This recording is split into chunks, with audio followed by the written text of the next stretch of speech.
आजादी की 75वीं सालगिरह के मौके पर इंदौर के वन अभयारण्य में एक नई शुरुआत हुई है। दरअसल इंदौर के राला मंडल वन्य जीव अभयारण्य में नाइट सफारी शुरू हो गई है।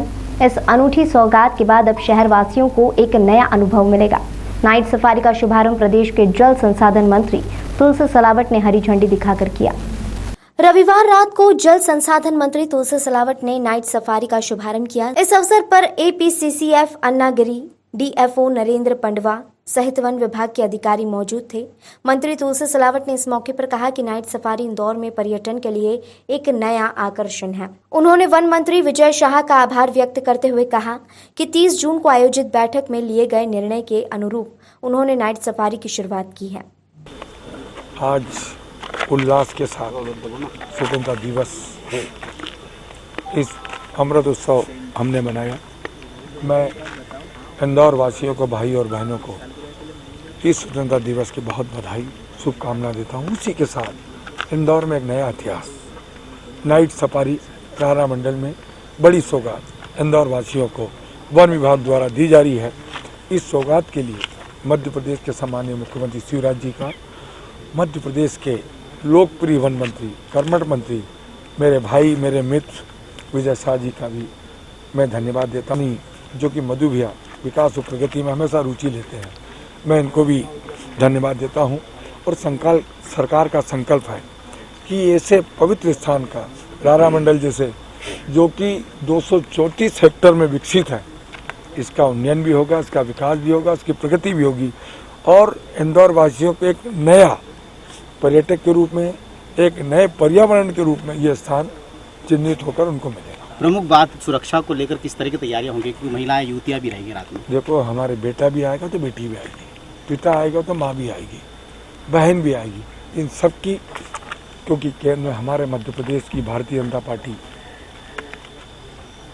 के संगठन ने एक रचना की है। उनकी इंदौर से देवास, देवास से शाजापुर और उसके बाद खरगोन और अपना क्या बोलते हैं सनावट, खंडवा होते हुए इंदौर 19 तारीख को आएंगे।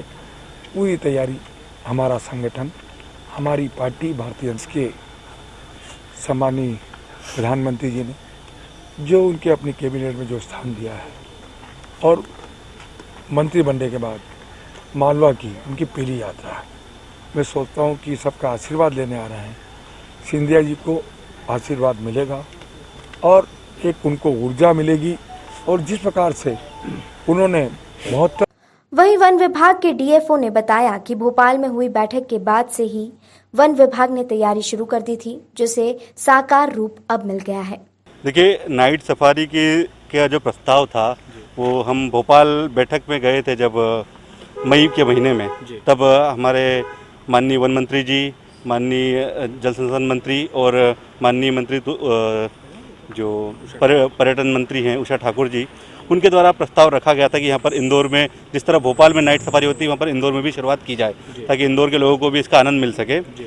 इसी के तारतम्य में हमने जब पिछली बैठक यहाँ पर इंदौर में आयोजित की गई थी, जो हमारे वन मंत्री जी और जल संसाधन मंत्री यहाँ पर आए थे, सांसद जी भी आए, ट्रायल रन शुरू कर दिया था। तो उस ट्रायल रन में हमें ऐसी कोई विशेष दिक्कतें नहीं आई है सुरक्षा की, पर फिर भी जैसा आप लोगों के द्वारा अवगत कराया गया, सुरक्षा एक विशेष मुद्दा है। और ख़ास करके जब यहाँ पर पर्यटन लोग, जैसे आज माननीय मंत्री जी ने यहाँ पर औपचारिक शुरुआत की है, तो इसके बाद यहाँ पर स्वाभाविक है कि यहाँ पर सैलानी बढ़ेंगे और ज़्यादा से ज़्यादा लोग आएंगे। तो इस दृष्टि से हमें सुरक्षा के पुख्ता इंतजाम हमारा विभाग में, हम लोग भी महिला कर्मचारी वगैरह को भी यहाँ पर तैनात करते हैं। हमारी तो रेंजर मैडम ही यहाँ पर हैं, तो वो भी स्वयं भी रहती हैं यहाँ पर उपस्थित। तो अभी तक विशेष कोई हमें दिक्कत नहीं आई सुरक्षा के दृष्टि से, लेकिन इसके बावजूद भी हमें जैसे माननीय मंत्री जी से सुझाव मिले हैं कि यहाँ पर एक पुलिस चौकी का प्रस्ताव बनाकर दिया जाए, ताकि फिलहाल इंदौर को नाइट सफारी की रोमांचक दावत की सौगात मिल चुकी है और माना जा रहा है कि इससे पर्यटन को बढ़ावा मिलेगा। पिछली बार हम लोग जब जून में आए थे, विजय शाह जी और हम तुलसी भैया, मेरे को भी उन्होंने बुलाया था। उस समय जब बैठक के अंदर ये चर्चा हुई थी कि मतलब राला मंडल में पानी की कमी है यहाँ पर, इस पे पहाड़ी पे, तो उस समय पानी के लिए विकल्प के लिए बात हुई थी। तो उसमें मैंने एक सुझाव दिया था कि हम लोग क्या है अभी तुलसी भैया के सहयोग से इसका पानी नर्मदा का पानी जो नर्मदा गंभीर लाइन गई है राव के ऊपर से, तो राव के तालाब में उस पानी को छोड़ करके जैसे हम वो पानी की छोड़ेंगे तो वो पानी यहाँ बिलावली में आ जाएगा। बिलावली से कनेक्ट है अपना निमोदी का तालाब, तो निमोदी का तालाब में भी हमेशा पानी भरा रहेगा। वहाँ से पंपिंग करके हम लोग इस पहाड़ी पे पानी ले आएंगे। निश्चित है कि बहुत कम खर्चे में और लगातार यहाँ, चूँकि अब ये पर्यटक स्थल के रूप में विकसित हो गया, हमें यहाँ बहुत सारी सुविधा और बहुत अच्छा खूबसूरत यहाँ पर यानी गार्डन भी बनाना पड़ेगा। झाड़ पेड़ को गर्मी के अंदर हरा भरा भी रखना पड़ेगा। तो निश्चित है कि मेरा प्रयास होगा कि पिछले तुलसी तक बुलाएंगे तो वो काम मतलब सर्वे हो चुका है, जैसे ही वो टेंडर वगैरह की प्रक्रिया पूरी करेंगे तो बहुत जल्दी यहाँ पे पानी नहीं, निश्चित है कि बिल्कुल। एक तो यहाँ से बाईपास से लेके यहाँ तक की सड़क बनवाना है, तो वो भी तुलसी भाई से बात हुई है, शायद वो PWD से कराएंगे या अन्य विभाग से करा के उसको जल्दी कराएंगे, क्योंकि अब यहाँ पर तो मैं समझता हूँ कि ये चालू हो गई आज से नाइट सफारी।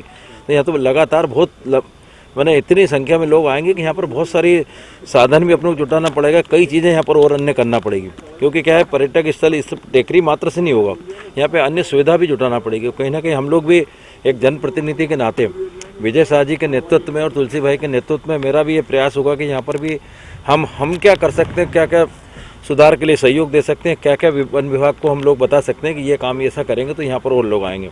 एक और अभी पिछली बार चर्चा हुई थी, यहाँ पर देवगढ़िया पहाड़ से लेकर राड़ा मंडल तक एक केबल